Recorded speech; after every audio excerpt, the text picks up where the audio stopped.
Well, first and foremost, we must understand that Rastafari is a Pan-African concept.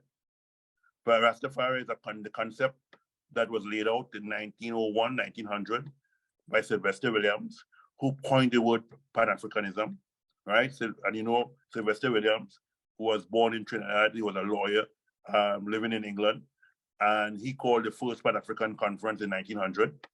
And Rastafari fits in within the ambit of Pan-Africanism, because we see the importance that Africa as our main homeland.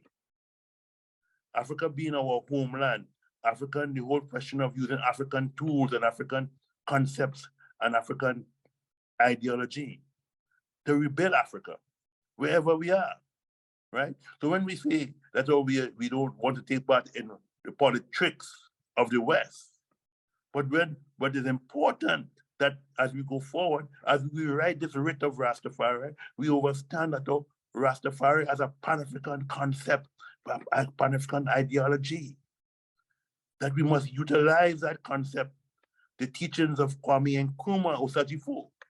We must utilize the teaching of Julius Nyerere. We must utilize the teachings of Amilcar Cabral, Patrice Lumumba, Winnie Mandela. We must utilize the teachings of Thomas Sankara. All these are great Pan-African leaders. Their Majesty Haile Selassie I. He gave in the struggle for apartheid, against apartheid in South Africa, Zania, their Majesty was training members of the ANC and PAC in Ethiopia, in guerrilla warfare. Who gave Nelson Mandela his first revolver? It was the Majesty Haile Selassie I. He knew the importance of struggle. He knew the importance of struggle by any means necessary to reclaim Azania, South Africa, from Buta, and all those who control, and Ian Smith, who at the time had controlled, we now know as Zimbabwe, who was called Rhodesia. When Harold Wilson, back in 1963-64, when they said, are you going to attack Ian Smith? He said, not against my own kith and kin, because that is European power, that is European politics, that is what we call Europeanism. So what we must embed and create and hold on to is the concept of Pan-Africanism, the spirit of Pan-Africanism. So when you touch one African in any part of the world, you touch an African in any other part of the world. He or she feels it. And that is the concept of Pan-Africanism. If you touch one, you touch all.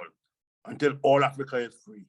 Until all Africa is free and liberated under Pan-Africanism. So one united Africa, the 52 states, 53 states, and now they expanded to the 6th region, which includes the Caribbean and South and Central America. So here it is, we continue from the Organization of African Unity to the African Union now.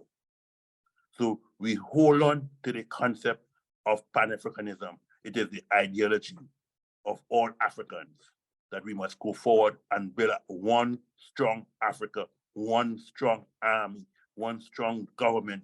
We may not see it in our lifetime. We may not see it in our lifetime. I may not experience it in my lifetime, but generations to come will experience it. Where African leaders, the young and upcoming ones, will decide and say, we don't have, like how you have a United States, so-called of America. Then we will have a United States of Africa, where Botswana will have its president, but they all will sit on a council together to run Africa. So those where you are strong in whatever, so if Azania is strong in diamonds, if it's strong in gold production, therefore that we will import gold and silver and diamonds from South Africa, from Tanzania, South Africa.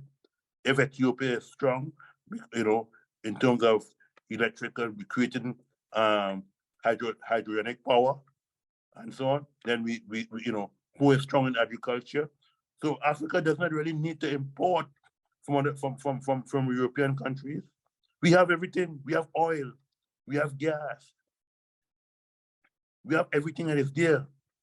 Haile Selassie said it. Kwame Nkrumah Sachifo said it. He said, we have everything under our feet, but who benefits from it? Who benefits from it? Not the Africans, masses of people, but the Europeans. We take our cocoa and sends it to Britain, sends it to Germany, right? To be processed, and then it's sent back to us in Africa and the Caribbean, and it's now called Smilo, Milo, Ovaltine, or whatever, and we pay high prices. You go to England, you go to France, you go to Holland, and you could get bananas. You could buy bananas in these places cheaper than you would buy for Chiquito bananas coming from South and Central America, that you would pay for bananas coming out of the Caribbean. Why it is? Because of the concept of neocolonialism still reigns today. So the whole structure, we have to hold on to Pan-Africanism. It is a will. It is a will as a Rastafari. So Rastafari itself is a Pan-African concept. Give thanks.